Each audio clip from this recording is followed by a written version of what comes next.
This is an IELTS sample answer. Keep practicing to build confidence. To try a mock test with these questions, watch our mock test video. The link to the PDF document is in the first comment. Want to improve your IELTS writing skills? Check out our new IELTS writing channel. Let's start off by talking about bottled water. Do you often drink bottled water?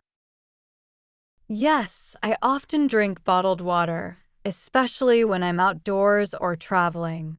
It's convenient and ensures the water is clean, though I try to minimize its use to reduce plastic waste. Is bottled water popular in your country? Bottled water is quite popular here, especially in urban areas. Many people prefer it because it's easy to carry and is considered safer than tap water in some places. What are the advantages of drinking bottled water? The main advantage of bottled water is its convenience. It's portable and ready to drink. Also, it's usually cleaned and safe to drink, making it a reliable option when clean water isn't easily accessible. Have you ever reused a water bottle? No, I haven't reused it due to hygiene reasons. However, I always put the bottle into recycling bins. It's a small step, but it helps protect the environment and reduce waste in the long run. Do you prefer bottled water or tap water? Why? I prefer tap water as long as it's safe to drink. It's cheaper and more eco-friendly. However, I'll choose bottled water if I'm traveling or unsure about the tap water's quality. That's the end of part 1. Now we are going to move to part 2. In this part, you will have 1 minute to prepare and then speak up to 2 minutes. Describe a subject that you did not like in the past, but now you like it. You should say what it was, when you studied the subject, why you didn't like it before, and explain why you have an interest in it now. I didn't enjoy studying history when I was young. I started learning it in middle school, but I found it boring and overwhelming. I had to memorize lots of dates, events, and names, which just didn't feel relevant to my life. For example, we had to remember the dates of wars or the kings who ruled, which seemed irrelevant to me as a child. Back then, I felt the subject lacked any connection to my life. The textbooks were pretty dry, and the way my teacher taught made it seem more like a list of things to remember than interesting stories. I didn't really understand why events like the French Revolution or the fall of ancient empires were important. However, things changed thanks to my professor, Mr. Jefferson. His teaching completely transformed my view of history in university. He made the subject much more interesting by using stories, movies, and even role-playing to help us understand events.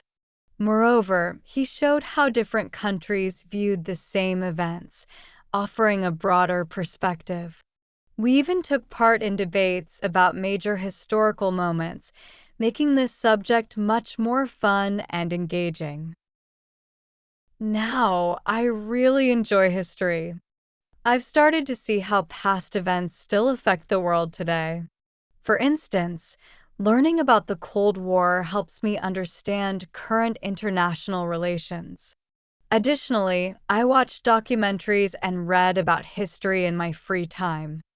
I love discussing it with friends and family.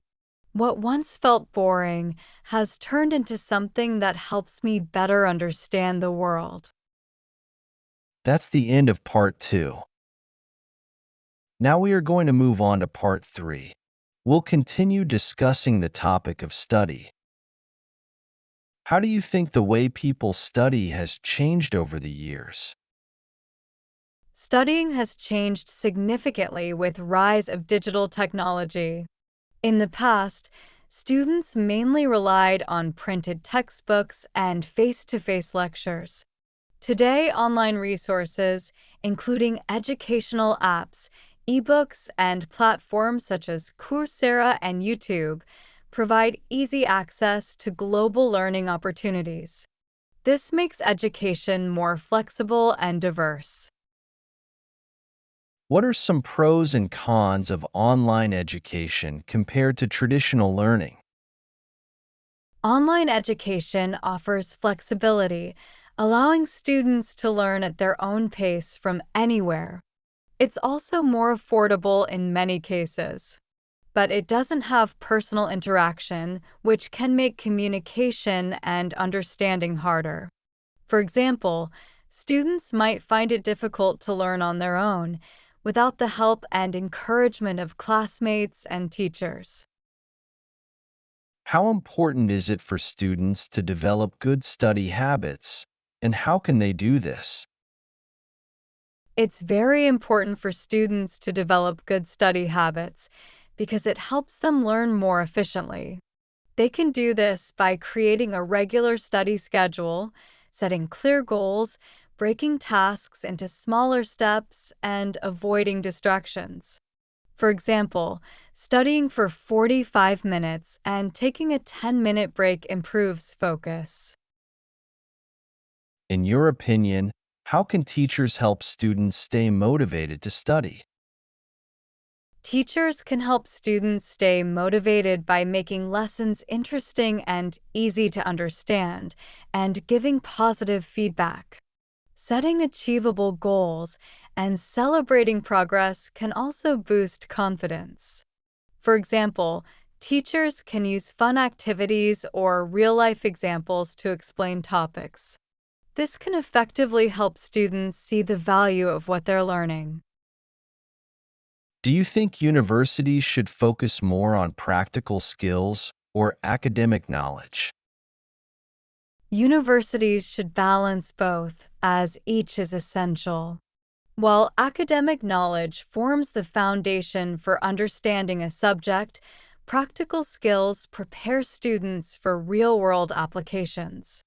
For instance, in engineering, students should not only learn theoretical concepts, but also gain hands-on experience through internships or lab work. This helps make them more job-ready after graduation. That's the end of the speaking test. Good job.